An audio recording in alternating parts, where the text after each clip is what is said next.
I have a client who just launched a brand new business into a brand new market, and he's spending $800 a day on Facebook ads. And with those ads, he's on track to make $78,000 this month. And in this video, I want to talk about what this is, where it succeeds, and where it might fail in the future. I love talking about marketing for plumbers and other home service businesses, so subscribe, strap in, and let's get going. It's the Mammoth Plumber Podcast with Tyler Williams, the marketing man. Okay, so I think it's really important for you to understand that this client launched this strategy very, very aggressively. And not everybody's gonna have the resources to do that, but you can still learn some things along the way by observing what's happening with an aggressive strategy. And so by being aggressive in general, this client is already making waves into the market within like a week. It's kind of amazing. So we're gonna go over what kind of strategy this is and the components of it, and then give you some lessons that you can learn whether or not it fits your business, because there's always something you can learn. But before we do that, I gotta get in a sponsored bit because it's a massive one today. This video is sponsored by Mammoth Marketing, and it's my own marketing agency that I developed just for plumbers. At Mammoth, we help plumbers harness their marketing to build their company from nothing all the way to 8 million and beyond. We offer plumbers free consultations to go over their marketing and help them find the exact next steps that they need in order to grow their business. To schedule your free consultation, go to mammothforplumbers.com and we'll see you there. Okay, so the first thing that we need to do is we do need to talk about how this campaign actually launched. This client had cash reserves, and not every client does. So they were able to just pound the market almost immediately. And so that's a really important thing to consider when you're looking at this as a case study or something. I'm a big fan of people having some transparency in what's going on, so that way you don't get the wrong expectation for your own business if your factors and variables are different. But there's always something you can learn. So they launched with $800 a day. And I want to put that on the board here so that way you don't lose track of it. $800 a day on Facebook ads for their marketing into a market, okay? So you gotta realize what that means. That's a day. How many people are they reaching a day is probably somewhere close to 200 to 250,000 people multiple times. Like, there's a lot of impressions going around, and there's a lot of frequency when you do that. So they're just hitting it really, really hard into the market, just straight out of the gate in the geography that is targeted for them. And when you have an ad spend that launches at the beginning with an expectation of $24,000 within the entire month, well, yeah, you're gonna gain traction faster than others who are doing $800 for the entire month instead of the ones who are doing $800 a day. And that's the way most markets kind of shake out. There's gonna be some companies that are some big spenders and some companies that are some light spenders. But what I want you to realize is that the ad spends are the fuel to the engine. They basically accelerate what you've already got going on. Now, this business owner was not new. So he knew what this meant for his business, and he already had a lot of systems and processes set up. And this wasn't his first rodeo. So he knew the challenges that he would face, already solved those before putting this much money on the line. And what ended up happening is within the first day, he made $2,600 off of that $800. Now that sounds great, right? Cool, just rinse, repeat, and move forward. But you gotta realize what made that $26,000 actually happen is a little bit different. So the biggest thing that he had to do is he had to launch with some pretty aggressive offers. And not everybody wants to do this because they're scared of it. And it does mean that there's some operational things to consider. How do you do offers in a way where you don't lose your shirt? And so he had two offers that he's been running. One is a $99 drain cleaning, which is super common, right? The other one is a 60-minute dispatch. Okay, which is great for people who want to get like their problem solved really good. So he's attacking the market on two fronts. You got one that goes purely for value and one that goes purely for time, which is another form of currency. Never lose track of that. It's a marketing thing. So that's what he's launching into market with and dropping that $800 on. And so with that, you really do need to understand that these are pretty aggressive offers. These are really attractive to the market. And that's what offers have to be.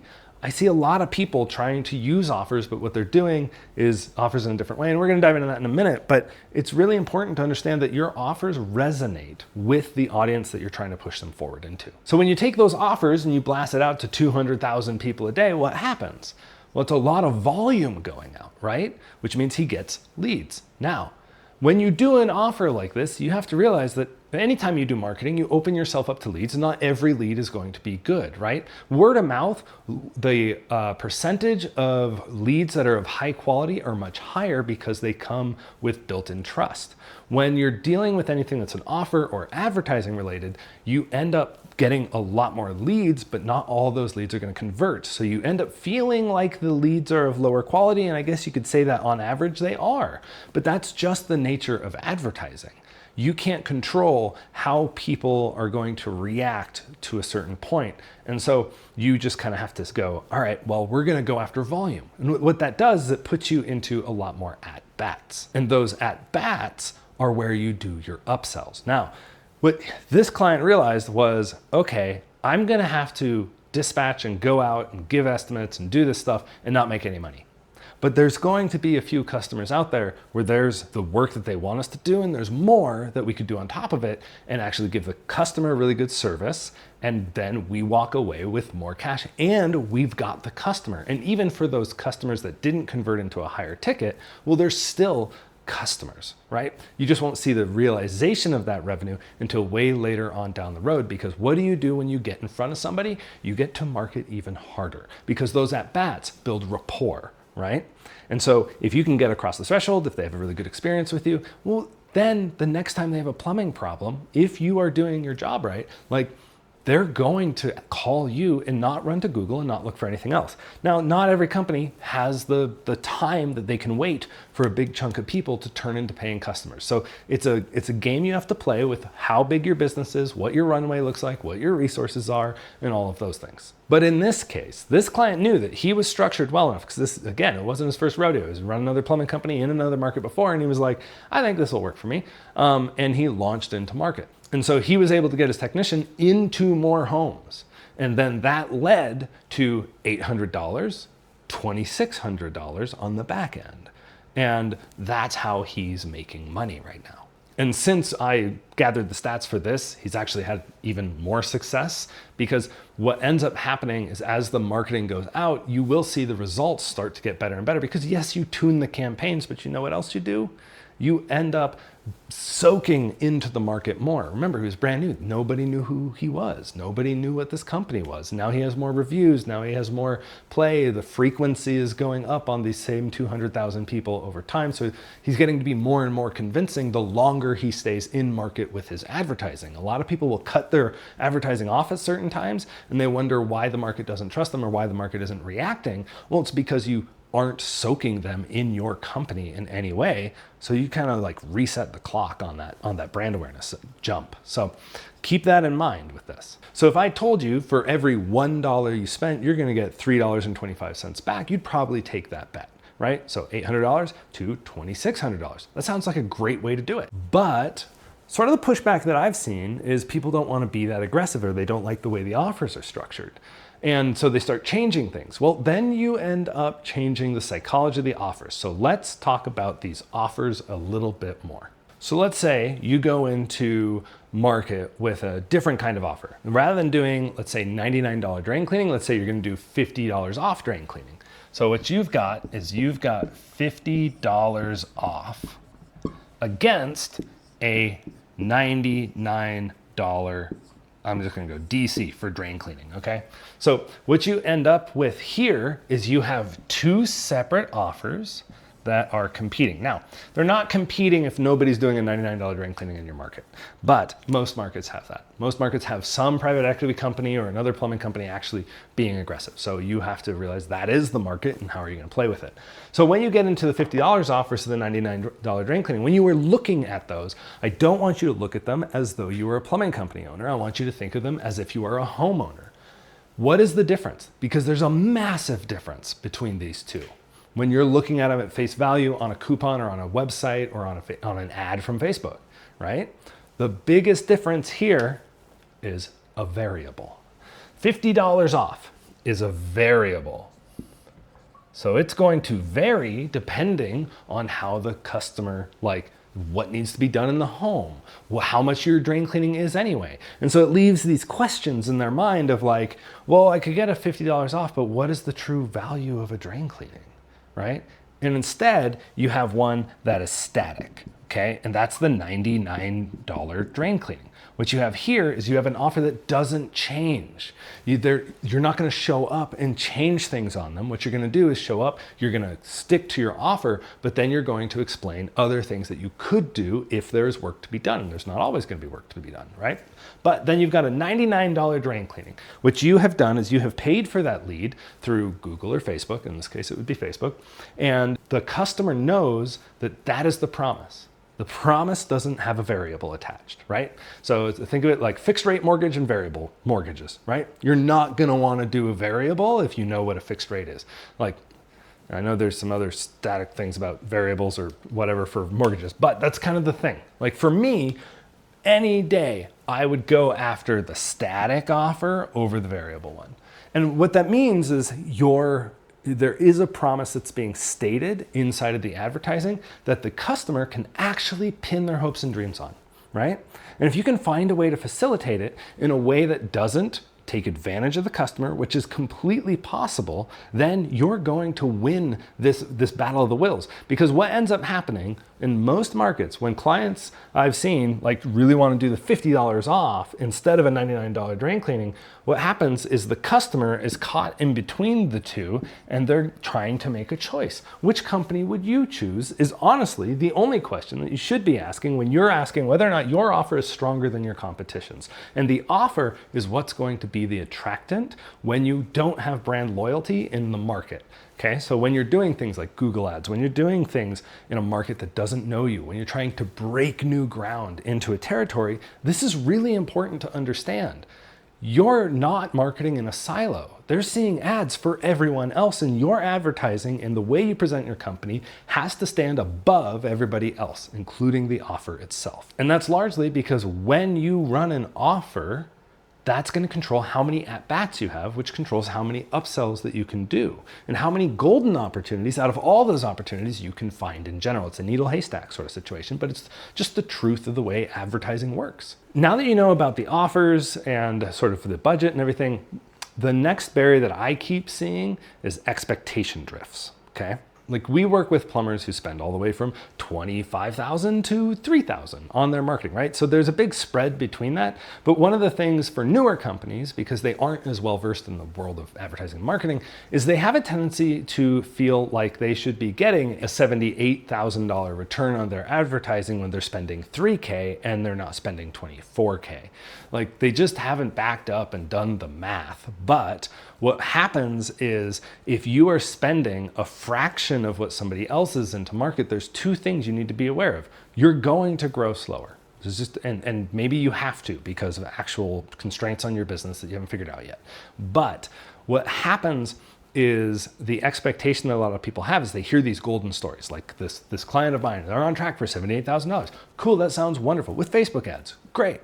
But they're spending 24 to get there in the first month, right? And that hopefully will get better over time, but that's a 3 times return or whatever. So what you end up having happen though is people will come in, they'll spend $3,000 and they'll be like, I spent $3,000 over the month. Well, what should you be expecting for that?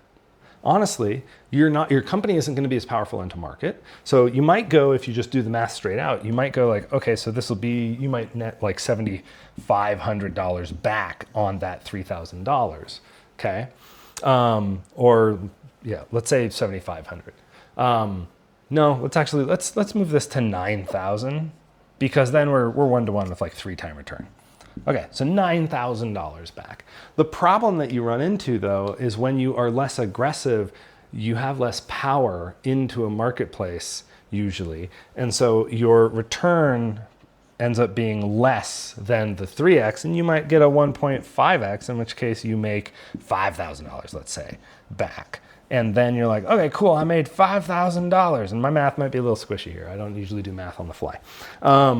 But it's just because you're not converting enough people, you're not getting enough chatter. When you're spending money over $200,000 or 200,000 people every day, you're going to have a very different effect than if you're spending money on 1,000 people. And so that's something for you to really consider, is that if you're spending less than somebody else, you don't have as much force because things compound and they get exponentially better over time. And that whole component has to do with frequency. So the amount of times that you hit somebody in a day matters, or in a week or in a month matters. And I like to have a steady rhythm, so they're going to see your company every day if you're brand new, every other day if you're a little bit softer, or a number of times a week if you are actively going for maintenance on those people. You're just trying to stay in the consciousness, but you're not like trying to build new ground into their brain. And so that's what the budget will end up doing. And so to some degree, you're going to have to spend money and expect lower returns if you have less to play with in general, especially when it comes to offers and Facebook ads and brand building, instead of something like lead gen, which is much more like hard math, but that ends up being very expensive as well. So there's a nugget here in with all of this that I really don't want you to ignore. And that is that this sounds on paper like the world's best case study, right? Like, oh, okay, look at the return, look at the early like money coming in. Cool, this is the best thing ever. And there's a lot of marketers out there who will take that and run with it. And to some degree they should, it's their own marketing, right? And so, but this could crash and burn still. Like, it could be that this doesn't pan out and the math doesn't hold up over a longer time frame. I don't know yet. And that's why marketing is always a series of experiments. You run out, you put your best foot forward, you use whatever data you have, and you're buying data back in order to make more decisions on that data to help push the business forward. Those decisions can't come without time being a factor. So we've got to let this campaign go forth and do its thing and find out, well, is this thing solid, and is it going to stay solid for a considerable amount of time? Or are we going to find that it peters out and then we've got to find our next new tactic? That's normal. That's not unusual. So when a marketing strategy starts to soften, that's when you need to start throwing a chunk of your money into new zones to find new experiments and new things that the market will react to, because fatigue is real and just people change, the market changes, the economy changes. Marketing is all about always trying to be on the edge of all of that to some degree, but nothing lasts forever. The only thing that I've seen be a constant in marketing with all these platform changes, technology shifts, and things like that is the people. People don't change that much. Human behavior is really the thing that you're always trying to predict and tackle, but the avenues for it, that's what changes. And we could wake up tomorrow and find that, oh, this campaign doesn't work anymore. We could wake up in 2 weeks and go, this campaign isn't working anymore. The market reacted really heavily because we hadn't been there before. But now, you know what? They're just getting used to the company. We got to find something else to get their attention. So I hope this is helpful. I hope this gave you some insights on how marketing and advertising can work. If you want to talk to my crew, go to mailforplumbers.com. It's a little plug for us. And I hope you have a good one and this was useful. See you next time. This is the Mama Plumber Podcast with Tyler Williams, the Mama Marketing Man. OMG, this is going to be great. La la la la la la la la la la la la la.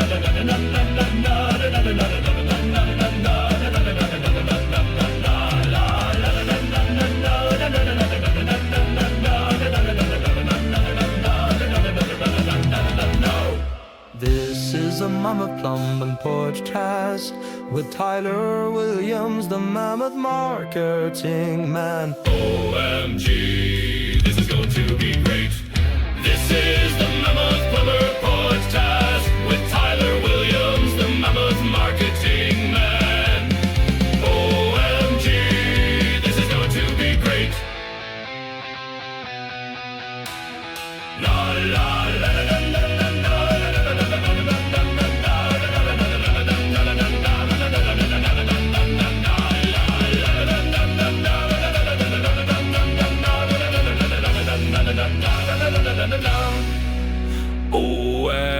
OMG, this is going to